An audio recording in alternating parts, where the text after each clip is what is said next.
Hello dear students, welcome to the online physics classes conducted by Upgrade Senior Cambridge। तो आज हम topic करने जा रहे हैं क्लास +2 का यूनिट 1 से डी चैप्टर से टॉपिक लिया है Van de Graaff electrostatic generator. ये साइड पे चलो मेरी ड्राइंग इतनी नीट एंड क्लीन नहीं है तो फिर भी मैंने कोशिश की है वैन डी ग्राफ जनरेटर बनाने की। ठीक है, so when de Graaff generator जो है इसके जो सबसे पहले आपको बात पता होनी चाहिए कि इसका इन्वेंटर कौन है। तो इसका जो इन्वेंटर है उसका नाम था Robert Jemison Van de Graaff. जो फिजिसिस्ट था Robert Jemison Van de Graaff, उसी ने इन्वेंट किया था जो वैन डी ग्राफ जनरेटर, और उसी के सब नेम जो उसका है वैन डी ग्राफ, उसी से उसने उसका नाम दे दिया Van de Graaff electrostatic generator. इसका जो मेन फंक्शन क्या है, जो इसका मेन फंक्शन है जनरेटर का, वो है it can generate highest voltage sphere. ठीक है, ये बहुत ही हाई वोल्टेज का जो स्फीयर है क्रिएट कर सकता है। ये जो बाहर गोला सा बना हुआ है इसे स्फीयर बोलते हैं, यानी इस स्फीयर में बहुत ज़्यादा हाई वोल्टेज जो है ये क्रिएट कर सकता है। ठीक है, तो क्या होगा, जैसे आपको एक छोटी सी डायग्राम में एग्जांपल के तौर पर बना कर देती हूँ। इस तरह से होता है जो ऊपर स्फीयर लगा हुआ है, जिसके अराउंड क्या होते हैं, पॉजिटिव चार्जेस। कहते सपोज करो कोई आप यहाँ पर खड़े हो, नीचे प्लेस कौन सी है, इंसुलेटिंग प्लेस है। इंसुलेटिंग जगह पर खड़े होकर अगर आप इस पर हाथ लगाओगे, इस पॉजिटिव स्फीयर पर हाथ लगाओगे, तो ये चार्ज क्या होगा, आपके बॉडी में पहुंच जाएगा, और आपके जो बॉडी पे चार्ज है यानी कि वो भी पॉजिटिवली चार्ज होगा आपके हेयर्स में। और हमें पता है पॉजिटिव चार्जेस क्या करते हैं, रिपेल करते हैं एक दूसरे को। तो जैसे ही आप इंसुलेटिंग प्लेस पर खड़े होकर इस स्फीयर को हाथ लगाओगे तो क्या होगा, आपके जो बाल है ना वो हवा में खड़े हो जाएंगे। ठीक है, रीज़न क्या होगा कि बालों में भी सेम चार्ज होगा, और जो इस स्फीयर में है तो दोनों चार्ज से एक दूसरे को रिपेल करेंगे, तो एज ए रिजल्ट क्या होगा, आपके बाल जो है वो बिखर जाएंगे। ठीक है, इस तरह से आपको नज़र आएंगे कि वो बाल क्या है, हवा में उड़ने लगे। ठीक है, सो हमें फिर पता चल जाएगा कि जो इस पर चार्ज है वो वही चार्ज है जो आपके बालों पे प्रेजेंट है, जो आपकी बॉडी में प्रेजेंट है। क्योंकि चार्ज हम देख तो नहीं ना सकते, लेकिन उन्हें ऑब्जर्व कर सकते हैं, फील कर सकते हैं। ठीक है, तो एक और चीज उन्होंने हमें क्लियर की कि मान लो आप इस तरह के दो जनरेटर्स रखते हो। ठीक है, एक जनरेटर मान लो दिस वन, और एक आपने मान लिया ये। ठीक है, ये दोनों क्या है, हमारे वैन डी ग्राफ जनरेटर्स। एक पर है बहुत ही ज़्यादा हाई पोटेंशियल वाला नेगेटिव चार्ज, और दूसरे पर है बहुत ही हाई पोटेंशियल वाला पॉजिटिव चार्ज। जब ये दोनों जनरेटर्स हम आपस में इस तरह से एक दूसरे के नज़दीक रखेंगे तो क्या होगा, इन दोनों के बीच कहते हैं बहुत ही हाई पोटेंशियल डिफरेंस क्रिएट होगा। It creates high potential difference. ठीक है, एक तरफ बहुत ही हाई पोटेंशियल वाला चार्ज है, एक तरफ बहुत ही नेगेटिव पोटेंशियल वाला चार्ज है। तो जब जैसे ही ये दोनों जनरेटर्स आप आमने सामने रखोगे तो इन दोनों के बीच बहुत ही ज़्यादा हाई पोटेंशियल डिफरेंस क्रिएट होगा। तो हमें पता चल गया कि अब जब हम ऑपोजिट पोटेंशियल्स वाले, ऑपोजिट चार्जेस वाले दो जनरेटर आमने सामने रखेंगे तो बहुत ही हाई पोटेंशियल डिफरेंस जो है इसमें क्रिएट होगा। और इसी वजह से इसको और क्या नाम दिया जाता था, ये क्या करते थे, पार्टिकल को एक्सेलरेट करते थे, तो इसे पार्टिकल एक्सेलरेटर भी बोला जाता था।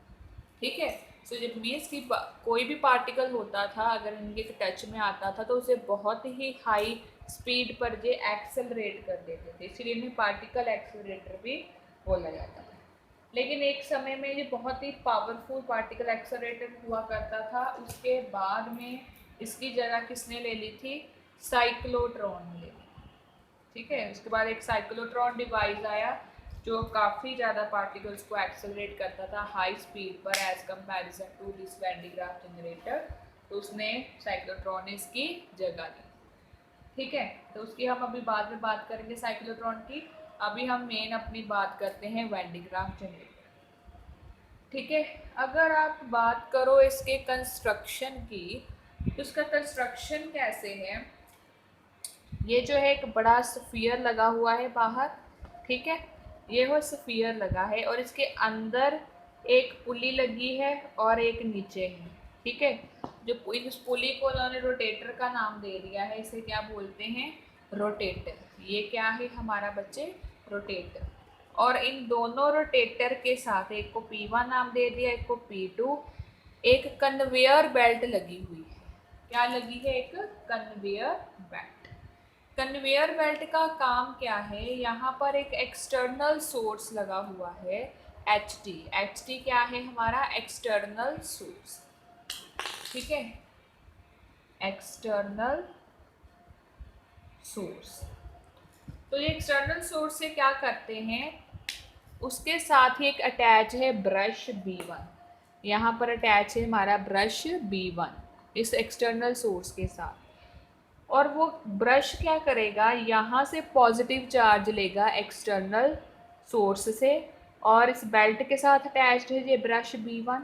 और क्या करेगा? जो इसको बेल्ट को चार्ज देगा और बेल्ट जो रोटेट कर रही है इस तरह से रोटेट करेगी और ये बेल्ट इस पॉजिटिव चार्ज को लेकर चली जाएगी ऊपर। और ऊपर भी एक अटैच है ब्रश B2 और B2 ब्रश को वो क्या कर देगी? अपना सारा वो पॉजिटिव चार्ज जो नीचे से लेकर आई है उसको दे देगी बेल्ट। ठीक है, सो ये क्या होगा? इस तरह से क्या है, ये जो इंटरनल स्फीयर बना हुआ है, जो इंटरनल स्फीयर है, इसको क्या मिलता जाएगा? पॉजिटिव चार्ज मिलता जाएगा। और फिर जब ब्रश क्या करेगा? बाहर वाले स्फीयर को जो उसके साथ अटैच होगा उसको चार्ज फर्दर ट्रांसफ़र करता जाएगा। और ये प्रोसेस इस तरह से कंटिन्यूसली चलती रहती है। ठीक है, ब्रश B1 जो है एक्सटर्नल सोर्स से पॉजिटिव चार्ज लेता है और इस बेल्ट से होते हुए चार्ज ब्रश B2 तक पहुंचता है। और ब्रश B2 क्या करता है? जो आउटर स्फीयर वाला हमारा है स्फीयर, उसको क्या कर देता है? ट्रांसफ़र कर देता है सारा का सारा पॉजिटिव चार्ज। क्लियर है यहाँ तक? सो इस तरह से वो क्या कहते हैं कि ये जो बाहर अंदर वाला स्फीयर है, बाहर वाले स्फीयर को चार्ज देता रहेगा। ठीक है, लेकिन कोई तो ऐसा टाइम आएगा जब ये चार्ज ख़त्म हो जाएगा, उसको ट्रांसफ़र करना बंद कर देगा। या फिर कोई ऐसा टाइम आएगा कि जैसे ये यहाँ से अंदर वाले स्फीयर जो है बाहर वाले स्फीयर को चार्ज अगर दे रहा है, तो एक टाइम आएगा कि जो बाहर वाला स्फीयर और अंदर वाले स्फीयर का चार्ज क्या होना चाहिए? सेम हो जाएगा, पोटेंशियल उनका सेम हो जाएगा। बट ऐसा दिखाई देता है, ऐसा होता नहीं है। सो इसी वजह से एक प्रिंसिपल उन्होंने बनाया है। प्रिंसिपल मीन्स एक रूल फॉलो किया वैन डी ग्राफ जनरेटर ने। और वो रूल क्या था? उस रूल को करने से पहले हम क्या करेंगे? मान लेते हैं एक स्फीयर, ये वही वाला स्फीयर जो जनरेटर के ऊपर बना है, हमने वो मान लिया। ठीक है, तो मान लेते हैं इस स्फीयर का जो रेडियस है वो है स्मॉल r। ठीक है, और 3 पॉइंट जो है हम कंसीडर करते हैं। इसका रेडियस क्या है? ये r।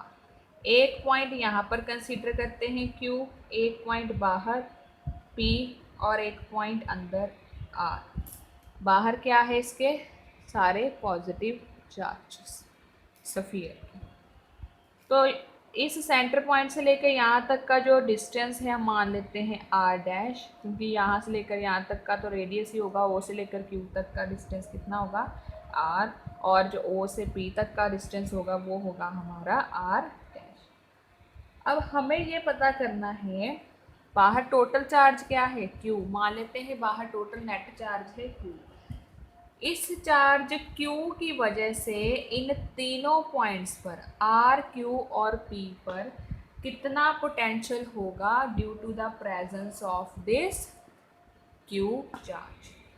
ठीक है, तो सबसे पहले अगर हम कैलकुलेट करें, हम मानते हैं ये पूरा का पूरा स्फीयर मीडियम कहाँ है, एयर वैक्यूम में है, एयर और वैक्यूम, जिस वजह से हम परमिटिविटी की वैल्यू क्या लेंगे, एप्सिलॉन नॉट। तो मान लेते हैं, पहले कैलकुलेट करते हैं कि इस P पॉइंट पर इस चार्ज की वजह से क्या पोटेंशियल होगा।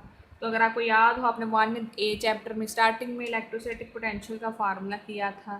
So potential at point P क्या होता था, 1/4 पाई एप्सिलॉन नॉट, जितना चार्ज होता था और उस चार्ज से लेकर उसके तक का डिस्टेंस।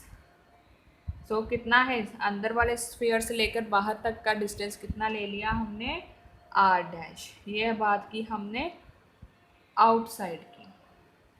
अब पोटेंशियल कहते हैं, अब कैलकुलेट अगर करें, पोटेंशियल कितना है इस क्यू पॉइंट पर ड्यू टू दिस चार्ज। अब ये सरफेस के ऊपर है तो क्या आ जाएगा, 1/4 pi epsilon naught Q over R, ये आ गया ऑन सरफेस।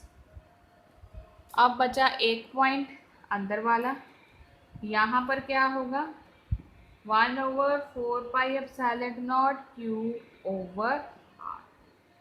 ठीक है, इसका भी रेडियस डिस्टेंस इस साइड क्या मान लेते हैं, आर। ठीक है, डिस्टेंस कितना है इसका, आर से लेकर ओ तक का, वो भी हम कंसीडर कर लेते हैं स्मॉल आर। ठीक है, और एज वी नो दैट, हमें पता है कोई भी चार्ज स्फेरिकल जो कंडक्टर होता है इसके अंदर इलेक्ट्रिक फील्ड नहीं बनता। मीन्स किसी भी चार्ज को स्फीयर से अंदर ले जाने में जो वर्क डन होता है वो क्या होता है, zero in side the sphere, charged sphere में। जो हमने प्रूफ भी किए थे लास्ट टाइम अपने लेक्चर्स में। ठीक है, सो इन्हीं ये जो तीन फार्मूलेज हैं, इन्हीं फार्मूलेज पर बेस्ड है हमारा working principle of this Van de Graaff generator. ठीक है, सो अगर आपने इसको प्रूफ करना हो तो आप प्रूफ भी कर सकते हो। प्रूफ कैसे करेंगे, प्रूफ करने के लिए दोबारा हम बनाते हैं, अब दो स्फीयर्स की बात कर रहे थे ना वैन डी ग्राफ में, एक इनर स्फीयर एक आउटर स्फीयर। तो दो स्फीयर्स बना लिए, एक अंदर वाला एक बाहर वाला। इस पर भी पॉजिटिव चार्जेस हैं क्यू, बाहर वाले पर भी पॉजिटिव चार्जेस हैं क्यू। सो मान लेते जो बाहर ना टोटल चार्ज है कैपिटल क्यू, अंदर वाले स्फीयर का चार्ज है टोटल स्मॉल क्यू। ठीक है, एक पॉइंट यहाँ पर कंसीडर किया, एक पॉइंट हमने यहाँ कंसीडर किया। इसके सेंटर से जो इनर स्फीयर का रेडियस है वो हम मान लेते हैं R1। ठीक है, और वही जो आउटर स्फीयर का रेडियस है वो हम मान लेते हैं R2। अंदर से लेकर बाहर वाले स्फीयर तक का रेडियस कितना है, R2। अब हमें पोटेंशियल फाइंड करना है N और M पर due to both charge densities. इस चार्ज की वजह से और इस चार्ज की वजह से N पर क्या पोटेंशियल होगा, यानी दोनों को ऐड कर लेंगे सुपरपोजिशन प्रिंसिपल लगा के, और M पर इन दोनों चार्जेस की वजह से क्या पोटेंशियल होगा, वहाँ पर भी सुपरपोजिशन प्रिंसिपल लगाकर उनका पोटेंशियल ऐड करेंगे। तो अगर आप बात करो सबसे पहले Vm equals to 1/4 pi epsilon naught, पहले कैपिटल Q की वजह से क्या पोटेंशियल होगा M पर, capital charge Q divided by कितना रेडियस है, डिस्टेंस कितना लोगे, R2 plus 1/4 pi epsilon naught due to charge small q। अंदर वाले स्फीयर की वजह से M पर क्या होगा, वो क्या आ जाएगा हमारा यहाँ पर, वो भी सिंपल सेम ही आएगा क्योंकि हमने बाहर तक का डिस्टेंस लेना है। तो अंदर वाले स्फीयर से लेकर बाहर तक का भी डिस्टेंस कितना है, R। अब पोटेंशियल कैलकुलेट करते हैं एन पोजीशन पर due to charge capital Q and small q। तो कितना आएगा, कैपिटल चार्ज की वजह से सेम ही आएगा Q ओवर R2 क्योंकि बाहर तक का डिस्टेंस लेना है। ठीक है, और 1/4 pi epsilon not plus small q over, और अंदर वाले स्फीयर तक का रेडियस कितना है, R1। ठीक है, अब आप इन दोनों इक्वेशंस को कंपेयर करो, ये इक्वेशन और ये टर्म जो है दोनों क्या आ रही हैं, सेम, और ये भी टर्म क्या आ रही है, इसके इक्वल सेम। डिफरेंस कहाँ पर आ रहा है, यहाँ पर है R2 और यहाँ पर है R1, ठीक है। यानी जो R1 R2 है, जो R1 है, रेडियस जो है अंदर वाला वो छोटा है एज कंपैरिजन टू बाहर वाले रेडियस के, ठीक है। यानी जो Vm है वो है 1/R2, Vn है 1/R1। तो यहाँ से R1 क्या है, छोटा है एज कंपैरिजन टू R2, तो जहाँ इनका रेसिप्रोकल ले लेंगे, यानी कि 1/R1 ग्रेटर हो जाएगा 1/R2 के। जब इनका रेसिप्रोकल लेंगे तो 1/R1 ग्रेटर हो जाएगा 1/R2 के। हैंस जो पोटेंशियल होगा, पोटेंशियल एट Vn मैक्सिमम होगा देन Vn। कहते Vm के कंपैरेटिवली Vn पर, n पॉइंट पर कहते पोटेंशियल जो है मैक्सिमम होगा। अंदर वाले स्फीयर का पोटेंशियल मैक्सिमम है एज कंपैरिजन टू बाहर वाले पोटेंशियल के। और ये प्रूफ हो गया क्योंकि वैन ग्राफ में भी हम क्या कर रहे थे, जो अंदर वाला स्फीयर चार्ज कैरी कर रहा था, फिर बाहर वाले स्फीयर को चार्ज दे रहा था। और चार्ज हमेशा कहाँ से कहाँ जाता है, high potential to low potential. So यहाँ पर हमने प्रूफ कर दिया कि जो बाहर वाले स्फीयर का पोटेंशियल कम है, अंदर वाले स्फीयर का पोटेंशियल ज़्यादा है। डैट मीन्स अंदर वाला स्फीयर चार्ज किसको दे रहा है, बाहर वाले स्फीयर को। और क्योंकि इसका पोटेंशियल ज़्यादा है एज कंपैरिजन टू बाहर वाले स्फीयर के, और वो हमने यहाँ इस आर्टिकल से प्रूफ कर दिया 1/R1 is greater than 1/R2। Clear है। सो बच्चे लास्ट में आपका है होमवर्क एज असाइनमेंट, ठीक है। तो अच्छे तरह से वीडियो को देखना है, और जो बच्चे लेक्चर्स भी ऑनलाइन फुली अटेंड कर रहे हैं तो वो बड़ी आसानी से इनका आंसर्स दे सकते हैं। तो फर्स्ट क्वेश्चन MCQ है, जैसे when a conductor is held in an electric field inside the conductor is always. जब किसी कंडक्टर को हम इलेक्ट्रिक फील्ड के बीच रख देते हैं तो कंडक्टर जो है हमेशा कैसे एक्ट करता है, पॉजिटिव एक्ट करता है, नेगेटिव करता है कि ज़ीरो, तो ये आपने बताना है। दूसरा है when a number of capacitors connected in सी, जब एक सीरीज में हम कनेक्ट कर देते हैं कैपेसिटर्स को, तो सभी कैपेसिटर्स पर क्या सेम होता है, चार्ज सेम होता है, कैपेसिटी सेम होती है कि पोटेंशियल सेम होता है। तीसरा है जब हम हाई और लो पोटेंशियल वाले दो स्फीयर्स अटैच कर देते हैं तो चार्ज की डायरेक्शन कहाँ होती है, पॉजिटिव टू नेगेटिव और नेगेटिव टू पॉजिटिव। और लास्ट 2 क्वेश्चन है, आपने मेन फंक्शन बताना है, वेन ग्राफ जनरेटर का मेन फंक्शन क्या है, मैंने स्टार्टिंग में आपको बता दिया वीडियो में, और इसका इन्वेंटर कौन है इसके बारे में भी आपको वीडियो में पता चल जाएगा अगर आप लेक्चर जो है अच्छे से देखोगे। Okay students, thank you.